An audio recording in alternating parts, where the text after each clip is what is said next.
Добар вечер, вие слушате Радио Канал 103, ова е емисијата Данс е Макабре со своето 550-то издание.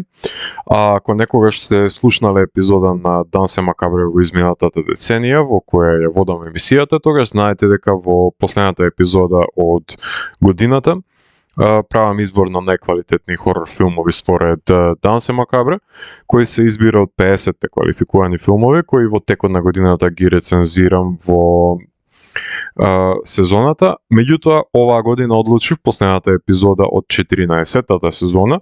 да го пресечам прегледот на половина и да направам избор на 13 најквалитетни хорор филмови кои се појавија во текот на годината, за да биде олеснет изборот на фаворитот на емисијата во последната календарска епизода. Ми приоѓаат луѓе со мнението дека немало денес добри хорор филмови, па оваа емисија има за цел да го докаже спротивното и го посочи пред се високите естетски вредности кои ги поседува жанрот на крв и страв, така што сметате дека оваа епизода е кратка листа на предлози, кои ако досега не сте ги погледнале во текот на годината, периодот на летните одмори е предвиден за пополнување на тие дупки во следењето на филмските благодети, кои што ги нуди жанровската уметност.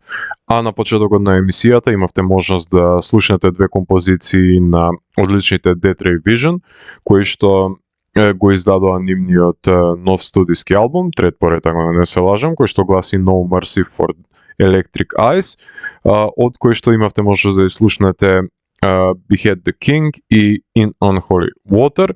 а во продолжение ќе ја слушнеме експлозивната Premature Evisceration, Praise the War Machine и Broken Hands of God, кои што исто така се наоѓаат на албумот No Mercy for Electric Eyes на бендот кој што доаѓа од Масачусетс, од САД. Станува збор за, како што можете да воочите, хардкор панк бенд кој што си има свој влијание и од металкор и од кросовер сцената, кои што го издадоа нивниот албум во минатиот месец. Меѓутоа, претходно имаат издадено два албуми, Negative Mental Attitude и We Ain't Living Till You're Bleeding. Тоа се албуми кои што претходниот беше 2018 година, така што повратници по 5 годишна пауза, составен бенд од членови на Killswitch Engage и Shadows Fall, како и Overcast, со тоа што првиот вокал на бендот беше Брайан Фер, вокалот на Shadows Fall, кој што беше заменет од Джеф Гард, и денес Кид Бенет е вокалот кој што го ја предводи ова хардкор панк супер група, во која што ќе имате можност да уживате во наредните неколку минути. Данс е Макабре е емисија во која 14 сезони се зборува за уметност, се борува против лицемерието, зависта и користолюбието, и тука уметниците се вистински херои, а не политичарите, и секој издание е на мала победа против шундот и апатијата. Целта на емисијата е да го доближи квалитетниот филм до секој слушател и да воспостави диалог помеѓу уметноста и реалноста. Вечерва имаме закажано полноќен танц со смртта по 550 пат. Јас сум Затко Ѓерески, а вие останете со трансмисијата на Канал 103 до крајот на светот. Вие слушате Радио Канал 103, ова е емисијата Данс е Макабре со своето 550-то издание, насловено како полугодишен хорор, односно преглед на најзначајните хорор филмови кои што се појавија на првата половина од годината.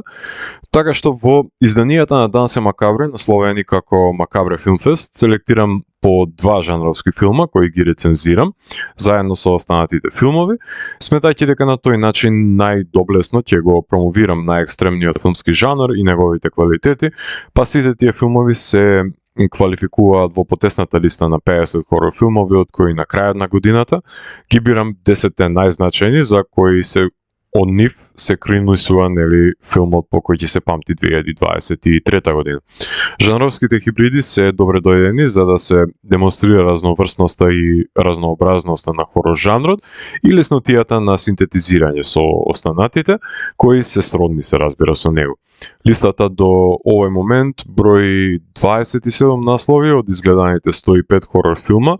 кои имав можност да ја погледам оваа година, што на некој начин е поразителна цифра, затоа што преферирам да содржи само осмици и нагоре оваа листа, па во поглед на изборот на филмови се разбира, меѓутоа вклучив и неколку седмици кои, иако има недостатоци во одредени аспекти, сепак заслужија да бидат бројани во 50 филма со оглед на тоа што се намалува границата на критериумите за да може да се дојде до зацртаната цифра од 50 филмови, што говори за помалку плодна година од минатите, не на рамништа на квантитет, туку на квалитет, но исто така јас ја преземам вината за намалениот број на изгледани филмови, што значи дека само е намален бројот на медиокритетни остварувања од квантитетот, а на извиканите наслови секако дека ги имам погледнато од тие 105 филма. За денес подготвив листа од 13 филма кои не се рангирани по квалитет, туку се хаотично нафрлени, но сепак се издвоени за да видиме до каде сме со работата во 2023 година и нема да навлегувам во премногу детали. Нема да ја дробиме работата, затоа што веќе се поголем број од филмовите рецензирани во засебни прилики, туку ќе ги истакнам квалитетите поради кои што се истакнуваат од останатите изгледани филмови за оваа година. Првиот е Хуесера, односно The Bone Woman, во режија на Мишел Гарза Сервера, прв долгометражен игран филм, ама претходно има неколку кратки режисерката, од кои што еден беше и составен дел од Омнибусот се извинувам Мексико Барбаро 2, односно режира неколку епизоди од серијата Мареја Алта и работи на нејзиниот нареден долг Пализада. Стана збор за мексиканка која што дипломира во Англија и континуирано работи на промовирање на хорор жанрот и поради употребата на клетвата и потеклото на филмот можеби е најблизок до The Old Ways во комбинација со Розмариното бебе, меѓутоа ова е сосема поразличен ѕвер во кој Валерија дознава дека е бремена и на Веста најмалку се радува незината сестра и мајка, кои ја обвинуваат дека нема да биде одговорна мајка. Единствено незината баба се радува на Веста, но таа ја присилува да се наврати на незиното детство и да се согледа пред се дека некој и има фрлено клетва, па со помош на антички ритуали на бабата, таа ќе успее дел од клетвата да извади со помош на обред. Насреде мексиканските митови и традиции, кршења на коски имаме на представленијата и се наоѓа една мелодрама за лик кој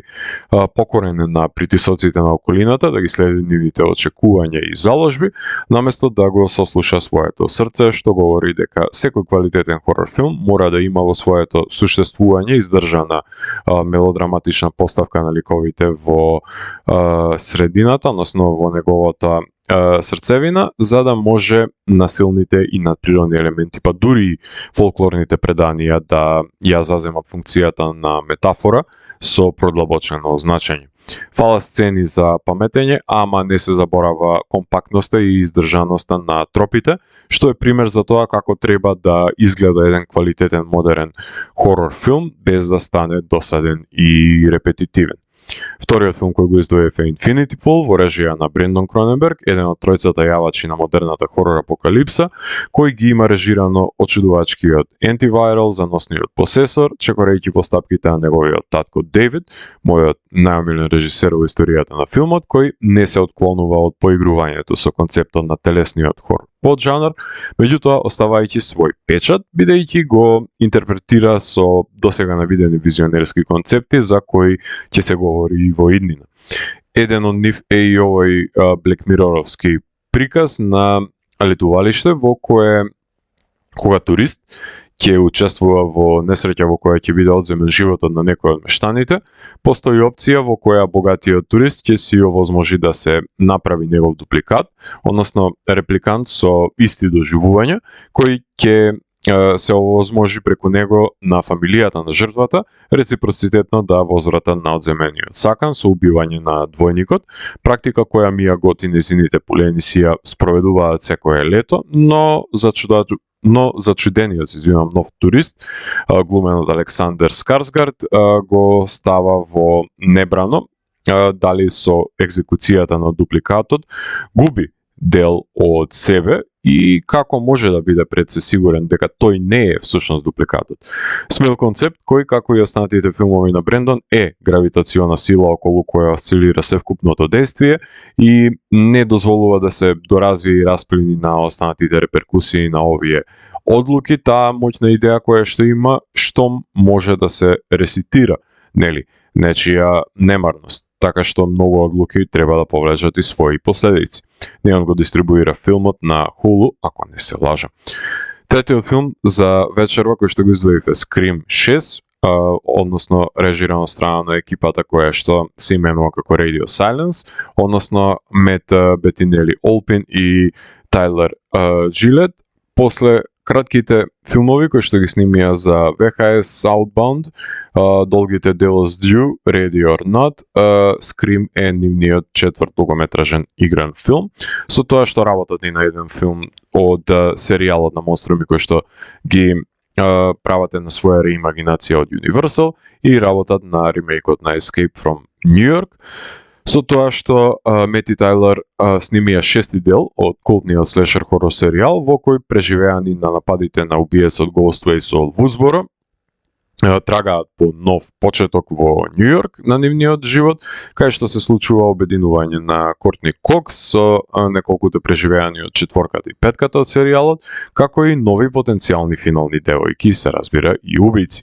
Доказ дека работи формулата на Скриме и новото постмодерно продолжение во кое се прави еден музеј на убиците и жртвите од серијалот, многу поуспешен како од последните делови на Хелоуин, но исто така правејќи исчекор во кој што Ghostface ќе го освои Менхетен, како што Джейсон нели му претходеше на тој подвиг во минатото, во петок 13. Ќе се памти по тензичната сцена на доближување на маскираниот убиец во метрото и камо сите убиства да беа решени на тој инвентивен начин на средетенот на вештерките. Слешерот го возвраќа ударот против артхаус хорор филмовите како The Witch и Hereditary, кои ја земаат популарноста и приматот на жанрот, тематизирајќи го концептот на ребут. Супер е што го шетаат Ghostface по градови, што ги имитираат кревеновите калапи, ама редно време е да се реобмисли одново жанрот, наместо да добиваме млитави и безбедни копии на Scream, иако има доста бодежи и истрели во новиот дел, кој се наоѓа на Paramount+. Четвртиот филм за денес е Evil Dead Rise, во режија на Ли Кронин, тоа е даблинец, кој што претходно има работено на сегментот Ghost Train од Minutes Past Midnight, како и неговиот прв долгометражен игран филм Hole in the Ground, со тоа што работеше и една епизода 50 States of Fright, мислам дека беше епизодата за Вашингтон, која што тој ја сними, пред да го сними вториот негов долгометражен игран филм, а и додека сме на тема на преселување на култни хорор серијали, кои се реминесцентни на одредена локација, тоа што Вудсборо е за Ghostface, за Evil Dead е концептот на колиба во шумата, кој секако дека е вметнат во прологот и на новиот дел, меѓутоа комплетно се дислоцира действието во зграда во сиромашен дел од градот, во чии што подруми се крие тајната за демоните кои по еден земјотрес ќе се ослободат од нивниот затвор и преку пуштањето на грамофонската плоча ќе ги запоседнат членовите на семејството, односно мајката со трите деца, која ќе биде посетена од низината сестра, која што е техничар на гитара на турнеја на бендовите, кои ликови кои што ќе се борат со запоседнувањата на телата на Емилите пред се. Пријатно бев изненаден како филмот префрли од прва на петта, уште по 15-та минута, интензитетот не го намали до крајот на филмот, кулминирајќи со еден досега невиден монструм во серијалот со многу екстремитети. Никој не беше поштеден од демоните и крволочноста си имаше своја цена. Најголем проблем ќе имаат со филмот православните љубители на серијалот, кои ќе кукаат по Брус Кембл, не знаејќи дека го слушаат всушност неговиот глас во ова продолжение, па затоа треба да се гледа филмот во линијата на ремейкот на Феде Алварес од пред една деценија, кој беше подеднакво крвав и злобен. Го имате Еш во серијата Еш vs Evil Dead и треба да се остави простор да се поигра пред се со демоните на други места, кај што се врши нивна инвокација. ќе го најдете филмот на HBO Max. И петтиот филм за денес е Малум во режија на Ентони Ди Бласи, режисер со кој што правев интервју за Кошмар уште кога ја сними првата адаптација на Клајв Баркер од негова страна, односно Дред. Потоа ги сними Касадага, Missionary, Last Shift, Most Likely to Die, Her Last Will и Extremity, со тоа што Ди Бласи направи еден апдейт на ремек делото Last Shift, односно направи негов ребут со неговиот косценарист Скот Пойли.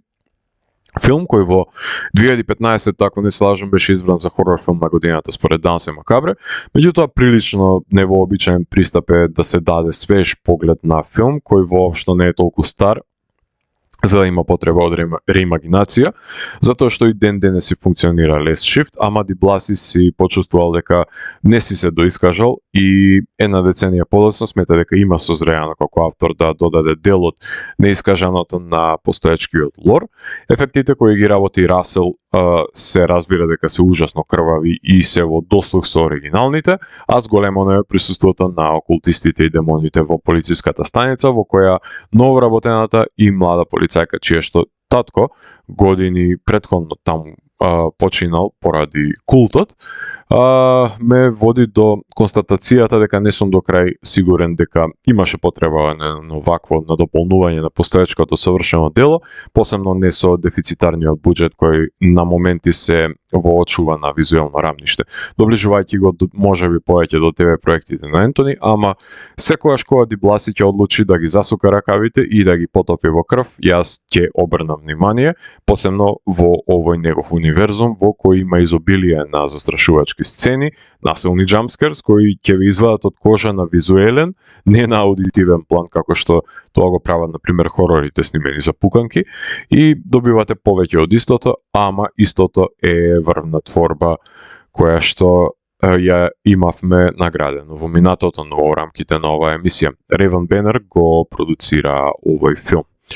Тука може да направиме на кратка музичка пауза и во продолжение ќе ги слушнеме Voyager со 4 композиции кои што се наоѓаат на албумот Fearless in Love. Всушност станува збор за бенд кој што доаѓа од Австралија и Fearless in Love е, ако не се лажам, нивниот 8-ми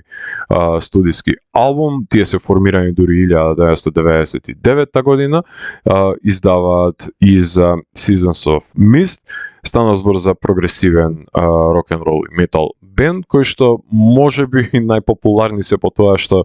учествува во надпреварот и ја представува пред се Австралија на надпреварот за Евровизија, конкретно со композицијата Promise која што се наоѓа на овој албум, меѓутоа нема да имаме можност да ја слушнеме неа, доволно добро ја знаете. Мислам дека е поважно да се фокусираме на другите творби кои што се наоѓаат на ова дело, односно ќе слушнеме Prince of Fire, Ultraviolet, Submarine и Twisted. Во продолжение на емисијата и слушаме Voyager и потоа се враќам во етер да ви говорам за преостанатите филмови од изборот за најквалитетните филмови за првата половина на 2023. Уживајте. Вие слушате радио Канал 103, ова е емисијата Дансе Макабре со своето 550-то издание, во кое што ви говорам за најзначајните филмови за првата половина на 2023 година, а со прегледот доаѓаме до шестиот филм за денес, кој е Bo is Afraid, односно работен од вториот јавач на модерната хорор апокалипса, како што јас си го нарекувам Ари Астер, кој ги сними претходно Hereditary и Midsommar, и го најми Жоакин Феникс за носечката улога во филмот за Бо, кој не наоѓа време да отпатува и се види со неговата мајка, кога во насилната населба каде што живее обиен неговиот дом и не може да го најде клучевите за да заклучи неговата мајка починува, оставајќи му грижа на совест, која ќе го нагризува за време на патешествието до незиното почивалиште, што ќе се престори исто така и во една иманентна одисеја, во која ќе се соочи Бо со неговите демони од минатото, некои од нив метастазирани во несвесното и подготвени за создавање на нови трауми, хранејќи се од неговата несигурност и анксиозност пред се. Астер вметна и прекрасен анимиран сегмент од аниматорите од Wolf House,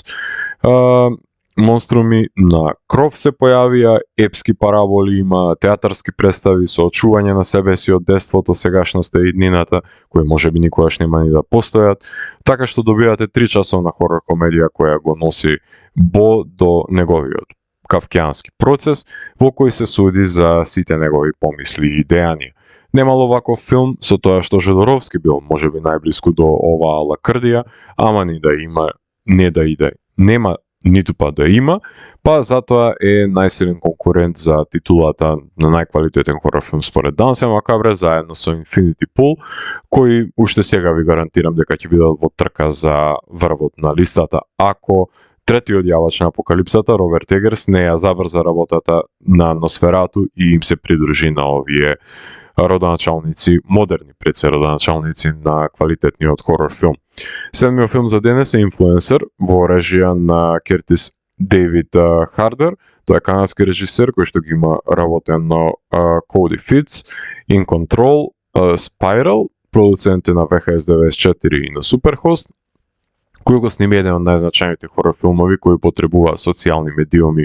во годината, односно инфлуенсерски хорор филм, во кој една инфлуенсерка, односно Медисон, летува во Тајланд, која што го документира незиното патување на објектив, меѓутоа таму ќе налета на ликот кој глуми Касандра Наод, која исто така е турист, но таа си има мрачни тајни кои не сака да ги обелодени од незиното минато, што значи дека Медисон ќе биде заведена под импресии од персоната која ја глуми Касандра, која злобната природа ја крие под незиниот белег од раѓање. Впечатлив туристички хорор кој да не беше толку предвилив текот на вовлекувањето во задните намери на злобниот лик, ќе беше поквалитетен и позапамтлив, затоа што потсетува на епохата на туристички хорор филмови од 2000-тите, кои ги има се помалку и помалку, па затоа може да се издвои на површина, иако е солидно составен и го задржува вниманието од почеток до крај. Згора на тоа, тешко е да се снимат лоши кадри на овие прекрасни екзотични локации,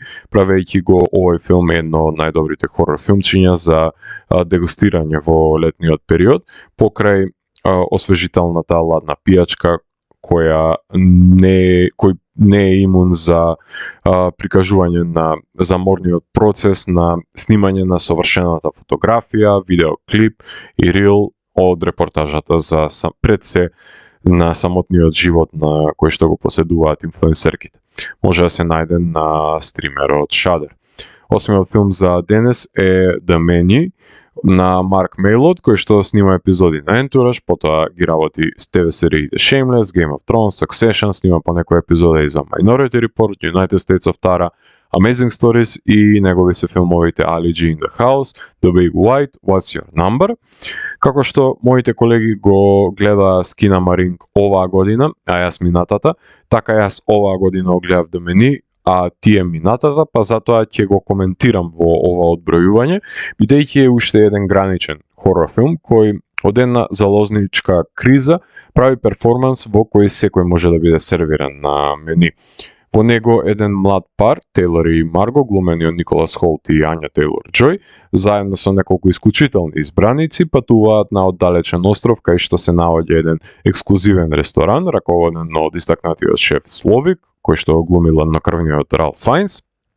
кој на елитниот кружок на дегустатори ќе им приреди екстравагантно мени, во кое се кријат неколку изненадувања, оркестрирајќи сервирање на концептуални кулинарски деликатеси, кои посетителите никогаш нема да ги заборават, затоа што сите тие се потенцијални жртви на сервирањето на можеби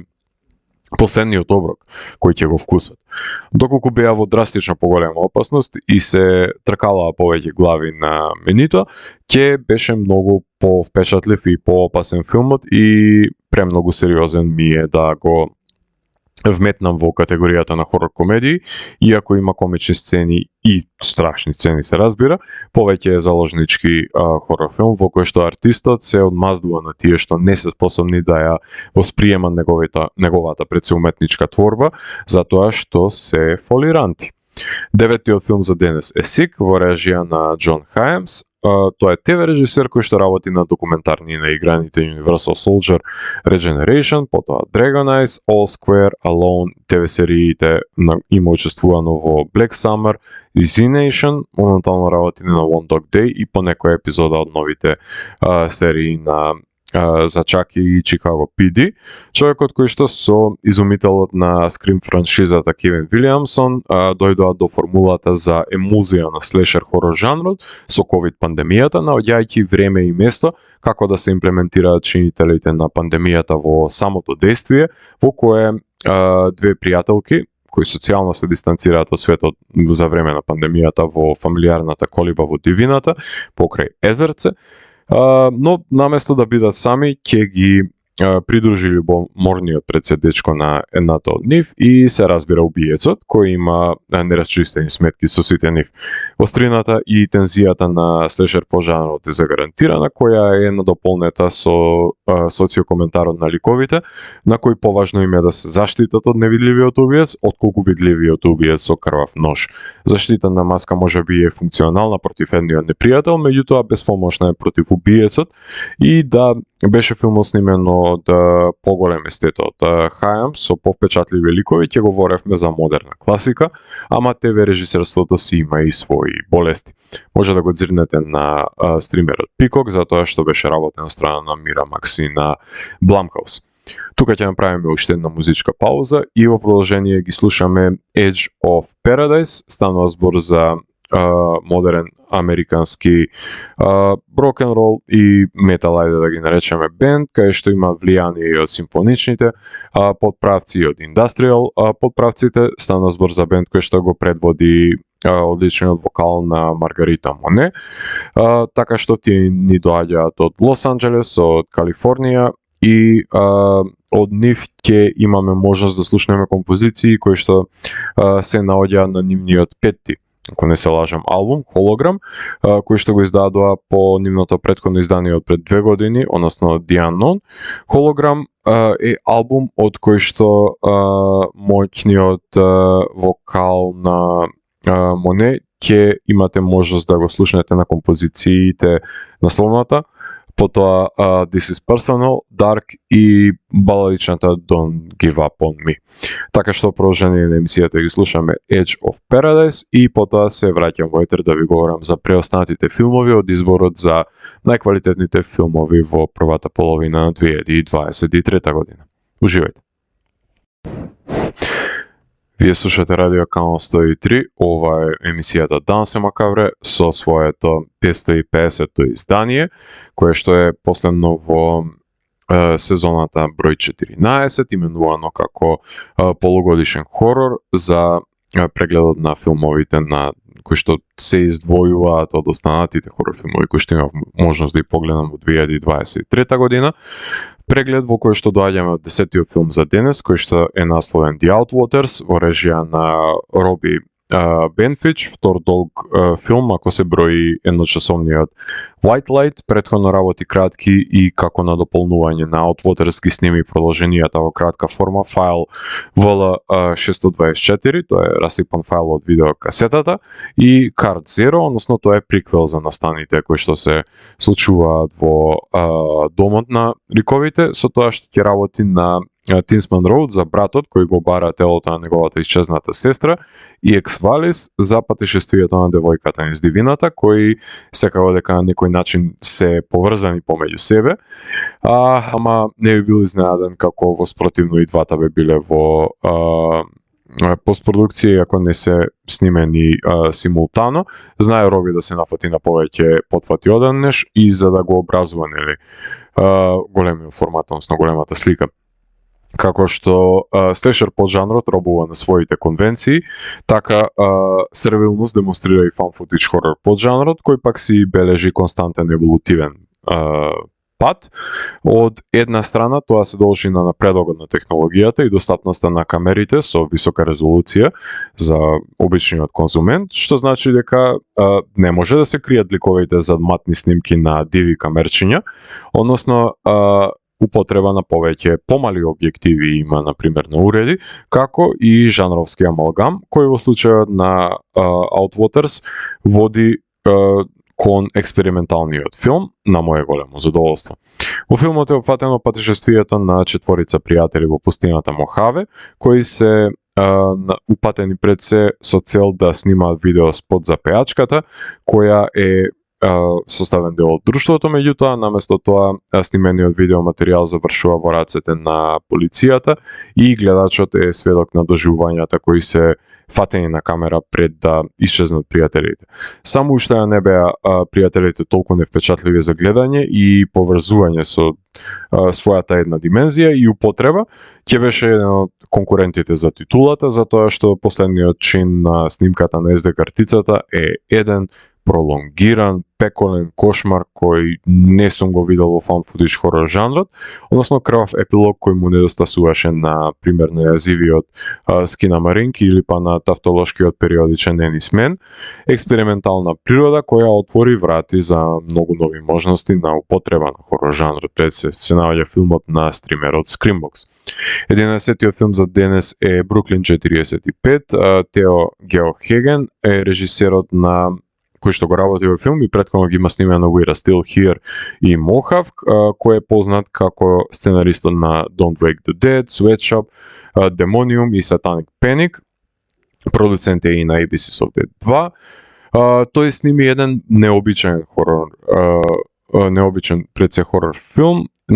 ситуиран на една локација, односно периодичен хорор за сеанса која се одвива во 45-та година во Бруклин по завршувањето на Втората светска војна, кај што во една просторија се пресретнуваат воени ветерани да го утешат пријателот кому му е почината неговата сопруга. Звездите чии што овој перформанс е пресуден за квалитетот на делото, секако дека се режисерот Лери Фесенден и актерката Кристина Клебе, а интензивноста на сценаристичко рамниште е всушност сатиризирањето на военото историско сиже со елементи на хорор филмови со духови и заложничка криза, постојано воведувајќи нови етапи во развојот на драматуршката поставеност за да ја направи магијата на овој филм за гледачот да заборави дека всушност подлегнува на лимитациите на сингуларната просторија со константно насочување и дефокусирање на вниманието, а не се на одмет и крвавите исходи од истрелите. Најдобар приказ дека финансиските лимитации не смеат да бидат проблем да се реализира впечатливото остварување ако се има јасна визија за придвижување действието напред и попреку, без да се загуби пред се вниманието на гледачот. Уште еден успешен жанровски инди филм кој што се наоѓа на Shudder. 12-тиот филм за денес е Сису на Јалмари Хиландер, режисер за кој што надолго и на широко говоре во Дансе Макабре, кога го сними финскиот хорор филм за ловење на Дедо Мраз во Rare Exports, A Christmas Tale, а во меѓувреме го сними Big Game со Самуел Джексон и ТВ серијата Wingman, кој што го сними единствениот филм за кој би се побуниле зошто е вклучен на оваа емисија, но не е толку невообичаен ако сте запознаени со можностите за имплементирање на крвави хорор елементи во акциони филмови, кои низ годините често биле дискутирани во рамките на Дансе Макабре, па таков ќе биде и случајот со периодичниот акционен реваншистички хорор филм Сису, во кој за време на Втората светска војна еден поранешен опасен војник ќе открие злато во Лапландија, ќе стане мета при тоа на нацистите кои имаат намера да покосат се што ќе им излезе на нивниот пат, поценувајќи ја истрајноста и посветеноста на самотниот волк, кој еден по еден ќе ги расчеречи непријателите и во еден миг и фрлајќи дури нагазни мини против нив. Хипернасилството е глорифицирано за да се добие саканата естетизација во која секој што ќе застане на патот на ископувачот ќе биде десеткуван и борбените секвенции и крвомазниците ќе бидат задоволство за гледање на хорор љубителите кои не се анемични на крв. Значи добиваме Inglourious Basterds помешани со насилството на Overlord. И последниот филм за денес е New Religion, во режија на Кеиши Кондо, прв негов долгометражен филм по See You Again, кој неговото деби остварување го дефинира како абстрактен научно-фантастичен хорор филм и можеби не е толку далеку од вистината. Меѓутоа мораше да вбројаме еден азијски хорор филм, со оглед на тоа што сметам дека не добиваме на запад се што е квалитетно од Азија, како во времето на Tartan Extreme издаваштвото, но овој филм се издвојува од другите азијски филмови, дали поради начинот на снимање, интензивните примарни светла, во легура со телесниот хорор жанр, за да се добие еден уникатен продукт за љубителите на Рефн и Линч, например. Во филмот Мијаби е девојка чија што ќерка починува поради низиното моментално невнимание, паѓајќи од терасата. Ја затекнуваме Мијаби во иднина, како веќе е премажена со низиниот маж диџеј, додека самата се занимава со проституција, додека еден ден не налета на еден чуден клиент кој не сака да ја допре, туку сака да фотографира делови од низиното тело, најпрво ребетниот стол, потоа екстремитетите, за во последните сесии да заврши со низините очи. Во овој процес Мијаби започнува да чувствува дека низината почината ќерка е во низина близина и ја допира конкретно на фотографираните места. Малиот број на ликови и пролонгираниот антиклимактичен пресврт се можеби причинители за инертноста на гледачите со делото, но непореклива е визуелната бравура со која што тоа е сработено. Предвестник на една нова и смела јапонска генерација на режисери кои растени се со европскиот артхаус кино и го интерпретираат на свој начин. Може да се најде филмот исто така и на Screambox. Филмови кои што чекаат кикс во вториот дел од годината за да се вбројат на листата на 50 најдобри остварувања, од кои што некои се составен дел, меѓутоа некои го чекаат својот момент. Еден од нив е и трилерот A Higher Law, која што е една комбинација европски хорор филм, односно европски трилер пред се филм со мелодрама. Потоа реваншистичкиот The Wrath of Becky, можеме да препорачаме Kids vs. Aliens, ако сакате survival, coming of age, тинејџерски филм со крвави ефекти. Потоа веќе спомнатиот експериментален фолклорен хорор филм Ennismen, култниот трешер, слешер, како сакате наречете, кој што прилично позитивно ме изненади, Candyland,